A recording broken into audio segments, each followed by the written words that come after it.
মহান আল্লাহ তাআলাকে রহস্য করার পরিণাম যে কতটা ভয়ানক হতে পারে তা আমরা ইতিহাসের বিভিন্ন ঘটনায় প্রমাণ পাই এবং বর্তমান পৃথিবীর মানুষ আজও দেখছেন। এই ভয়াবহ অগ্নিকাণ্ড শুরু হওয়ার ঠিক আগে অনেকেই হয়তো জানেন না, বেভারলি হিলস ক্যালিফোর্নিয়াতে 2025 সালের গোল্ডেন গ্লোবস নামের একটি অনুষ্ঠান অনুষ্ঠিত হয়েছিল।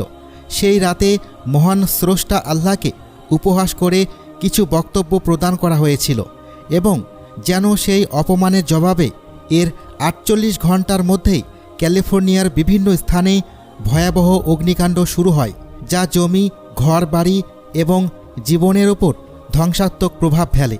এই ঘটনার ক্রমধারা প্রতিটি বিশ্বাসীকে থমকে দাঁড়াতে, চিন্তা করতে এবং আল্লাহর শক্তি ও মহিমা, আল মালিক, সকল রাজাদের রাজার কথা স্মরণ করিয়ে দেয়। আগানোর আগে আসুন এই উপহাসের একটি সংক্ষিপ্ত ক্লিপ দেখি, যে মুহূর্তে অহংকার চরমে পৌঁছেছিল এবং সৃষ্টিকর্তাকে উপহাস করার দুঃসাহস নির্লজ্জভাবে প্রদর্শিত হয়েছিল। এই ক্লিপটি দেখার সময় আসুন নিজেদের প্রশ্ন করি, মানবজাতি বিনয় থেকে কতটা দূরে সরে গেছে এবং তারা কত দূর চলে গেছে সেই সত্তাকে চ্যালেঞ্জ করতে, যিনি সকল শক্তির অধিকারী।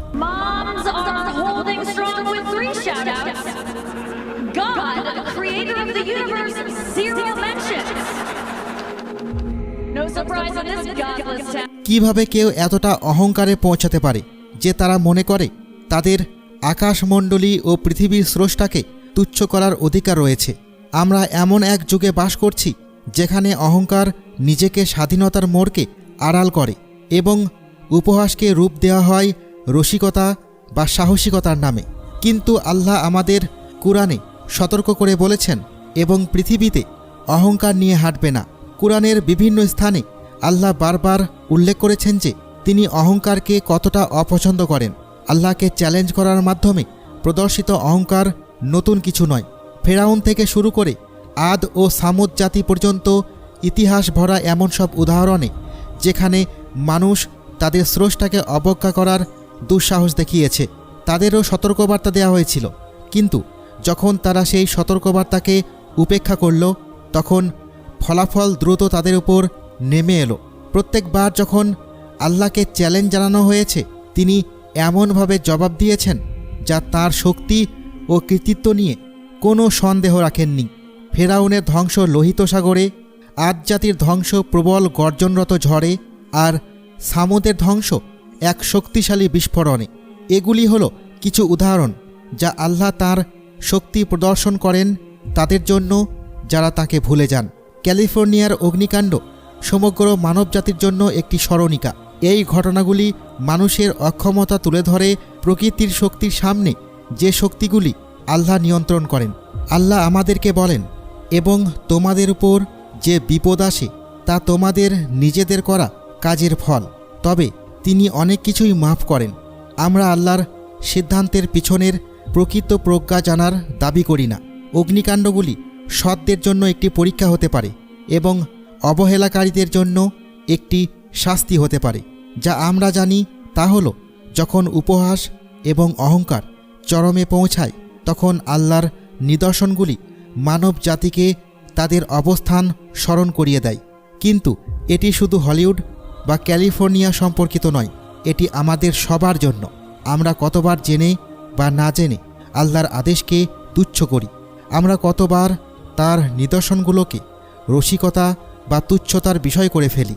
আমাদের মুসলিম হিসেবে আমাদের অন্তর ও কর্মগুলি পর্যালোচনা করা উচিত। আমাদের প্রিয় নবী মুহাম্মদ সাল্লাল্লাহু আলাইহি ওয়াসাল্লাম বলেছেন, নিশ্চয় আল্লাহ ধৈর্যশীল এবং দয়ালু। তিনি অন্যায়কারীকে কিছু সময়ের জন্য অবকাশ দেন, কিন্তু যখন তিনি তাকে পাকড়াও করেন তখন তাকে পালিয়ে যেতে দেন না। আল্লাহ হলেন আল হালিম, যার অর্থ সর্বাধিক ধৈর্যশীল। তার ধৈর্যকে দুর্বলতা মনে করা উচিত নয়। যখন তিনি শাস্তি দেওয়ার সিদ্ধান্ত নেন, তখন তার আদেশ চূড়ান্ত এবং দ্রুত। এখানে বার্তা স্পষ্ট, কাজ করার আগে চিন্তা করুন, খুব দেরি হওয়ার আগে তওবা করুন।